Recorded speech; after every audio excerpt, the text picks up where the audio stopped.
Yo, ladies and gentlemen, boys and girls, people of the world, I am George Massey here today to talk about Stranger Things and why it's so good.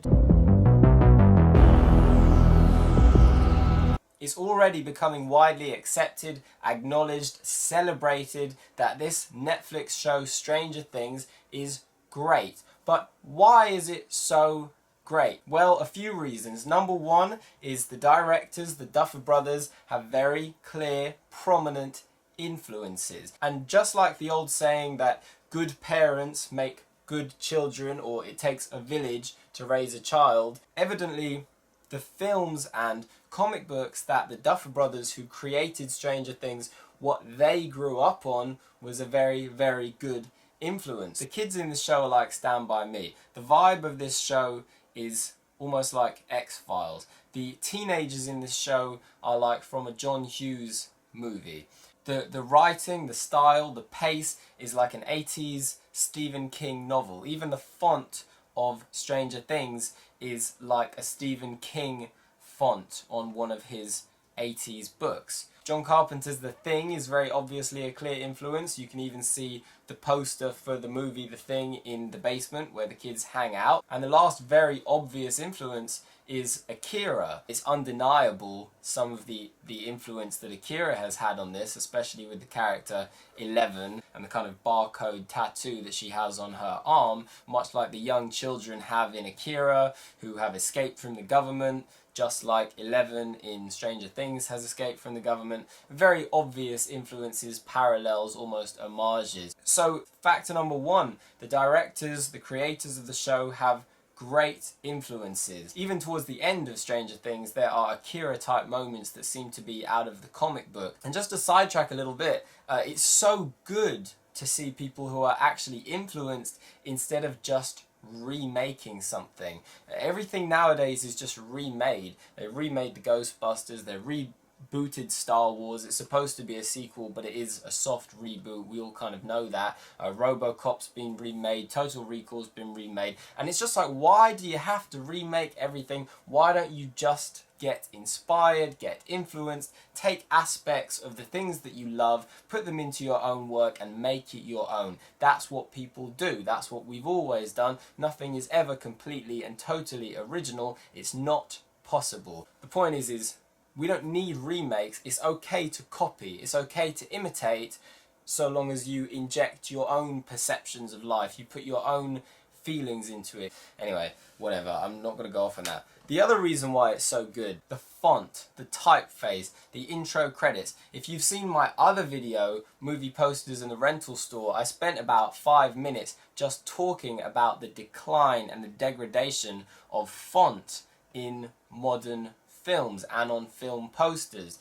And I was thrilled, I was elated, I was excited, I was on a euphoric plane watching the intro credits of Stranger Things, because I was like, oh my god, finally two guys who get it, who acknowledge how awesome and amazing just the font of movies used to be. And it's shot on film amazingly, just the way you see those words weaving in and out, a little bit almost like Terminator or even Point Break. It's so beautifully done. I look at that and think, I don't know how they did that. It doesn't look like CGI, which is the same feeling I used to feel as a kid. Now, the cinematography of the show is so good. It's so beautiful. And unlike so many modern TV shows and modern movies, it's a flowing camera movement. It's precise. It's meticulous. It isn't like, say, 24, which is great, but 24, the camera's always shaking. And Breaking Bad, the camera's always shaking. It's always shoulder cams. And the way they do that stuff, I don't really like it. I like it in 24. I don't like it in anything else. Because what happens is the cameramen will shoot a scene from 4 or 5 different angles. Okay, and sometimes you'll have 4 or 5 different cameras on a set all at the same time, and then you just cut it together. And what you get is this very shaky, clunky, imprecise footage. Stranger Things is authentic to its influences, because when you had to shoot on film. Film was so expensive, you wouldn't want to shoot from 5 different angles. It's too much money, it's too difficult when it comes to the editing room and you're cutting like this. So you storyboard it, you plan it, you get it right. It's standard now to, at the very least, have 2 cameras, if not 3, if not 4, if not 5, if not 6. I don't want that. I have 1 camera on the set, and the only shot we're shooting is the shot I'm framing. I frame the shot.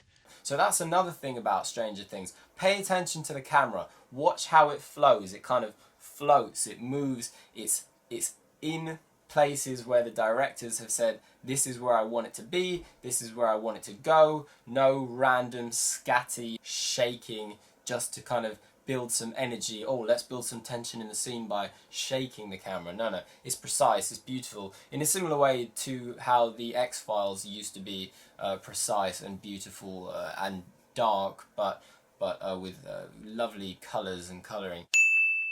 People are likening this already to the kind of 80s throwback movie Super 8. And I saw Super 8 in the cinema because of the poster, which was an authentic 80s poster, and I was like, oh, that is great, I want to see that. And the thing with Super 8 is it was quite good, but it kind of felt like a modern film trying to be an 80s film.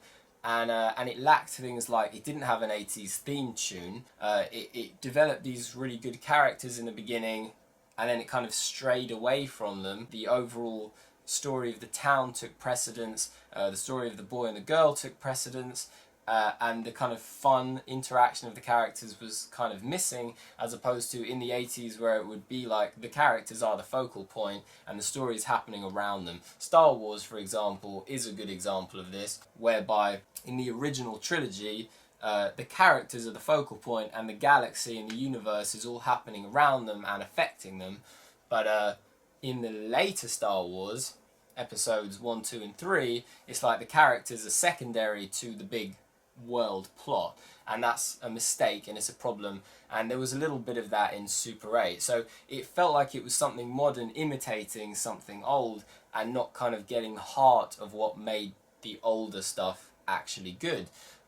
Stranger Things doesn't do that. Stranger Things gets it, and one of the reasons why it gets it so well is because it doesn't parody, it doesn't spoof. It's not a bunch of people going, oh yeah, do you remember how they used to have synthesizers in the 80s? Ha ha, that was so cheesy. It's like, no, it wasn't cheesy. It was amazing. It worked. It made you feel something, especially when you're young. When I heard those synthesizers as a child, it made me think about, you know, the stars and space, and it was this interesting blend of instruments and technology, because technology and synthesizers were becoming fused with instruments, as opposed to now where you'll get a lot of people who can't even play instruments and have no musical training, who are beginning their kind of musical journey with the computer, with the synthesizer. Whereas back then it was they learned to play an instrument, then they got the synthesizer. And that's kind of what Stranger Things feels like. It's very, very musical, and that's brilliant. So overall, because I don't want to make this video too long, Stranger Things is brilliant because it takes itself seriously. It's not spoofing and parodying things from the 80s. It's irritating, I find, when modern things spoof and parody and make fun of. It's so common nowadays that everything is a joke, everything is farcical. You can't watch a horror movie without somebody going, oh shit, right before they die, and the whole audience laughs because they've released the tension. I find that really irritating. One of the things that was successful about 80s movies, 80s sci-fi, 80s horror, is that they took themselves seriously. A movie like Child's Play would not work if it didn't take itself seriously. It's a tiny little doll running around killing people. How can a doll push a woman out of a, you know, the top floor of a building?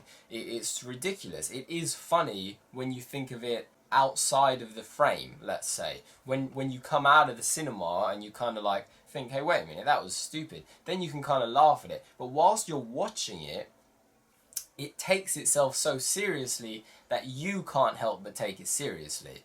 That's the illusion, that's the magic trick of film. If it believes in itself, you are likely to believe in it too. And there's far too much kind of parodying and jibing and jesting in films nowadays, especially alluding to films from that era. So one of its main strengths is that it's a very real world with very real characters, with a very unreal, metaphysical, paranormal series of activities happening to these very real characters. Anyway, I don't want to ramble on and on and on. But the main thing is these Duffer Brothers who created it, wrote a lot of it, directed most of it, evidently have very strong influences, they're very passionate about it, and they don't joke about it. They don't make fun and go, oh, look at how things were in the 80s. There's incredible precision and care and love for what they do. It's evident from the font to the finished product. Anyway, it's awesome. It's great.